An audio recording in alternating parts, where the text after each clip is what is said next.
Hey guys, this is Tim with the Learn to Earn podcast, episode 15. Today we're going to talk about probably one of my most passionate subjects, and it's real estate investing. Over, I would say, 60 to 70% of everything that I read, everything that I study is based some way around real estate investing. I know quite a bit about it. I'm definitely not a top expert, but I am very passionate. I invest. I have 14 rentals right now. I have an office building, 14 rental doors, office building, and I have a flip that's probably going to go under contract in the next little while. So I do have experience with all different types of investing. So I'm going to give like a 50,000 foot approach. So we're not going to get into the weeds and really discuss the details. We may break out in future episodes and really break down the details, bring on some experts, and talk about this. So what I'm going to talk about is from the 50,000 foot approach of the different types of way to invest in real estate and the benefits that I see and some of the negatives that I see. So one is one of the ways that a lot of people, they get into the business. They get into it because you can get into it and you can make pretty good money with zero money in. And that is wholesaling.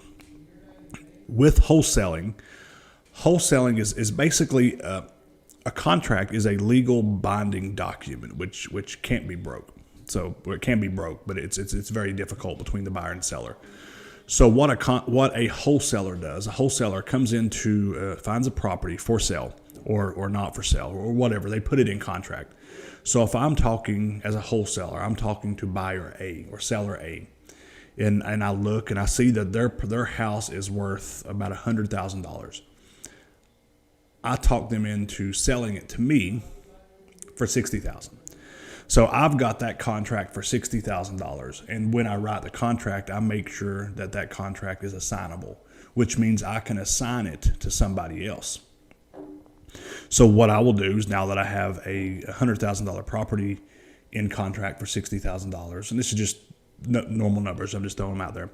Now I contact my investors. I contact buyers who look to buy these type of properties. And then I talk to them, I show them what I've got, I tour the property, everything they do. And they're like, okay, I like the property. And I'm going to sell them the contract for $75,000, for $80,000. So what that does, that gives them meat on the bone. That allows them to be able to improve the property and make their spread. But it also allows me to make my spread between the price I sell them and the price I have it in contract for.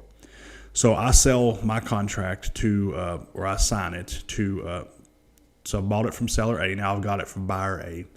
So buyer A at closing, they pay the $75,000 or $80,000 that we've agreed. I get my portion. The seller gets their portion. And now the buyer is the new owner. And he goes on back and forth. So wholesaling is a good way to get into it. It is a hustler's game. It's a game of numbers. You're doing a lot of calls. You're doing a lot of door knocking. You're driving for dollars. You're trying to see these properties.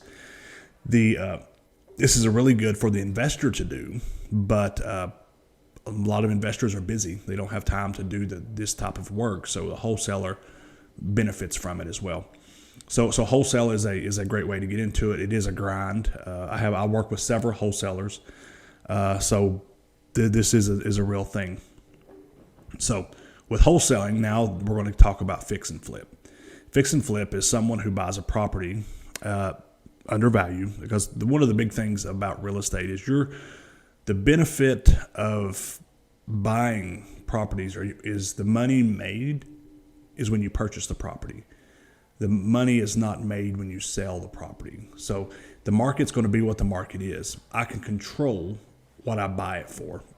If you're good at negotiating, if you're willing to pass up on a deal, if you're willing to wait, you can control what you pay for it, but the market dictates more of what you can sell it for. So one big piece of advice, you remember, the money is made when you purchase the property, not when you sell the property. So a fix and flip, I come in, I buy a property, say I have a $100,000 property, and I buy it for $80,000. So I'm looking at this property, and I realize that if this property is done up, if it's renovated nicely, I can sell it for $140,000. So I buy it for $80,000, and I realize it's going to take me $30,000 to get it where it needs to be. So I buy the property, I do the renovations. So I bought it for $80,000. Now I'm in it for $110,000, and now it's for sale for $140,000. And out of that, I'll have to pay some real estate fees and some closing costs, most likely. But from there, the difference between the bottom line of the closing costs, the commissions, and my debt, I keep the spread. So if I'm in it for $110,000 and say there's $10,000 worth of fees and commissions, so I keep from $120,000 to $140,000. So I keep the $20,000 for doing the work, for managing the work. And one of the benefits about fix and flip is most of the time that people are fixing and flipping, they're usually not even using their own money. They're using hard money loans. So they're going to someone who has an excess of money, a rich guy. And they're like, why don't you let me borrow the $110,000 for this property. I'll pay you 8% interest, and I'll give it back to you in 6 months. So that's how it works. So every I got the $100,000. So every month I pay my interest payment on it, and at the end when it closes, the hard money loan guy gets his money back, but he's made all the interest. So a lot of the times you will make less as an investor, but you have no money in the game. So your cash on cash return is infinite because you have nothing in the game. Another strategy is the BRRRR strategy. This one is probably my favorite strategy, and I've been able to pull this one off several times. The BRRRR strategy is a BRRR. It's buy, renovate, rent, and refinance. That's what BRRRR stands for. It's an acronym. So basically what it means is I'm going to come in, I'm going to buy a property. The same thing is let's talk about the same deal we just fixed and flipped. Say we wanted to keep it for a rental. A BRRRR property, I buy the property. It's a $100,000 property. I buy it for $80,000. I put a $30,000 renovation in it. Now I'm in it for $110,000. So at $110,000, and now we know the value is $140,000. So I put a renter in it. So say I've got a renter in there renting it for $1,200, and now I refinance it. So I pull every dime I have out of it. So I pull $110,000 out of it. So I get all my money back, and now I have debt on the property, $110,000, which now I've amortized for 15 years. So I've got a 15-year mortgage on the property. My payment is, let's say, $800 a month, and I'm making a $1,200 a month rent. I'm getting paid that. So now I'm cash flowing $400 more than the mortgage, than the debt. So I have zero money in it because I've bought the property. I renovated the property. I refinanced it. And because I improved the value, I'm able to pull my money out. I pulled my money out, and now I'm making $400 a month because I did a really good job on the BRRRR. So that's my favorite strategy. I've did that 3 times since November of 2020. So my goal is to do it 8 times in the next year. So I better get on the ball. So that's my favorite strategy. I was able to do one of these deals in a neighboring city where I actually, when I cashed out refinance, I was able to pull out $27,000 more than I paid for it. So when I pulled my money out, I improved the value so much. I was able to pay for everything I've got in it, plus $27,000, plus I make $500 a month on cash flow over the mortgage. So that was a huge win. So, and then we have normal rentals, like what you're just buy and hold. And that's basically if I buy a property for $130,000 and I can get someone in there renting, it's turnkey, it's ready to go. I get someone in there and they rent the property for, say, $1,300. So I'm making my 1% a month, and I pay for my debt, and then I'm cash flowing a couple $100. I didn't create value, but I get instant cash flow. Not everybody is savvy enough or have enough time to run and being able to do the BRRRR strategy. So the turnkey rental is a great idea for a lot of people. And I've did this a lot of times because you can't always find a BRRRR deal, but money sitting in the bank is depreciating. You're losing money as long as it's in the bank. So a lot of times I'll put my money into a rental that's turnkey that I can't improve the value. There's no value add, but I get instant cash flow. Next one we'll talk about is vacation rentals. Vacation rentals, Airbnb, you've heard about these. So with the vacation rentals, it's the same thing. It's a buy and hold, but instead of long-term leases, you lease them for a few days, a few weeks, maybe a month. I mean, you can do a longer term, but these work good in towns with no hotels, motels, nowhere people can rent, or vacation spots.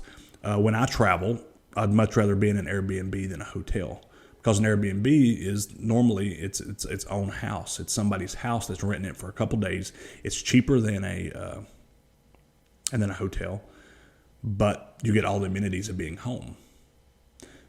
So to own this and to do this, you post your property on Airbnb. Airbnb manages it. They're the one who gets people in and out. They get a fee, of course, because they become the middleman. They keep it fully occupied, and then you have to pay someone to clean it and take care of that, or you do it. So that's the vacation rentals is a good way to go too, because you can make, if you stay occupied, more than not, you're going to make more money than you can long-term rental. But if you don't, there's a risk. I have yet to do vacation rentals because I like security. I like knowing the money's coming in. I'm not saying I never will, but I've not yet. The next three are a little different, a little more complicated. One is a REIT. A REIT is it's a real estate investment trust. It's like, imagine stocks on the stock market, but it's real estate. That's exactly what it is. People buy properties. You get a piece of the cash flow. You buy into these REITs, and you get paid this way. So it's just like stocks, except you get paid. So that's a REIT. That's my little bit of information I have about that. I've not studied a lot into REITs. I like controlling my real estate. So I'm not a fan of REITs and not studied a lot into it. The next one is syndication. Syndication is a deal where imagine I find a property. And I will be getting into syndication and funds. The next two, I will be getting into these. Syndicating, if I buy an apartment complex for $500,000, get the property, and I partner up with 10 investors. 10 investors, every investor brings in $50,000. So we pull our money together. We now have enough money to buy the property. We buy the property, and now we own that as a syndication. We syndicated that deal. So now all the investors own the property. I would be the general partner. I would be the one controlling, managing and making sure that it was a profitable investment for everybody, which is a little bit different than a fund. The syndication, usually the property is picked out first, and then you syndicate. You find the investors, and you come in and you buy it. Now, a fund is a little different. A fund is say I go to those same guys and I get everybody to invest $50,000. So now we've got $500,000, and then we start buying, or then I do as the general partner. I start buying properties, and it's like my fund is I'm only going to buy single family homes. I'm only going to buy duplexes and triplexes in Georgia. So I've got this limit of what I'm going to do, and there's all kinds of paperwork and legal jargon. You need to talk to your CPA and your attorneys, but basically, like from a 50,000 foot approach, this is what I'm doing. Is I'm finding the properties, or I'm getting the money, and then I find the properties, and then you make money from the properties that I find. This works really well if you're working with someone who really knows the market, who you trust, who has a proven track record of making money. The benefits, the two main types, there's buy and hold and there's fix and flip. That's the two main types of investing you'll hear people talk about. There's 100 different ways to get there. The benefits of renting. And renting is what I prefer. I do very few flips. If I do a flip, it's primarily because I need the money back out of it, or I have more equity in it than it makes sense to hold it. So number one for rentals, cash flow. You make money every month over top of the debt. Number two, history has showed you real estate always appreciates over time. Even if you make a bad investment, if you hold that property long enough, it's eventually going to pay for itself. Number three, buy and hold real estate is the only investment that somebody else pays down your debt. If I buy $100,000 in stocks, I spend $100,000. If I spend $100,000 in real estate, I spend $20,000. The bank loans me $80,000, and now the person that's living in my house will pay my debt and pay me monthly. And then there's all kinds of tax benefits, the depreciating, and there's different ways you can save on taxes by owning real estate. Now with flips, The benefits of flips, it's a quicker turnaround. You're not holding it for any length of time. There's usually a bigger payout because you're selling your interest instead of holding on to your appreciation, your appreciation in the property value that you've increased. You're cashing out on that, and you're putting that in your pocket to put it into another investment. And it could be riskier depending on what you're doing, because if you can't sell it for the price that you have in it, and then now you've got debt on it, most of the time your debt is short-term debt. Short-term debt means it's coming to a balloon. Coming to a balloon means it's all going to come due. So it can be a little riskier, and that's the reason I don't mess with it a lot. But I know a lot of people who have made a lot of money fixing and flipping. My favorite strategy is the burst strategy, but everybody's got their own ideas of why they like it. And the more that I talk to people, the more that I educate myself, the more of these other ideas, I'm like, okay, that makes sense. So I think in the next few of these Learn to Earns, I'm going to have some different type of real estate investors on and talk to them about why they do it. I've got a commercial guy I've got in mind who does a lot of commercial, industrial. I've got a guy who basically buys a couple houses a week. I'd love to get him on here and talk about how he does it. He does wholesaling, fix and flip, burrs. He does everything. Super wealth of knowledge. I'd definitely love to get him on in the next few weeks and have that discussion with him. The real estate investing is super passionate. Real estate investing has created more millionaires than any other industry, any other sector in the world. Not buying and selling real estate, holding real estate. Holding real estate is how you make your money, because, like I said, someone else pays down your debt. Each year, it goes up in value. Even the years that it goes down over the length of time, it improves. And the debt, you're able to hold debt on it. And I can buy real estate for debt in the 2%. That is super low. There's a lot of benefits for real estate investing, guys. If you guys have questions, wherever you're hearing this, iTunes, YouTube, Facebook, wherever you're hearing, shoot me a message. Let me help you answer that. We also have a private group, Real Estate Investing for Beginners and Intermediates. It's on Facebook. I put a lot of useful content on there, and love to see you guys join that one. Guys, I hope you guys have a great day, and I hope to be seeing your questions and help you answer them. Have a good day.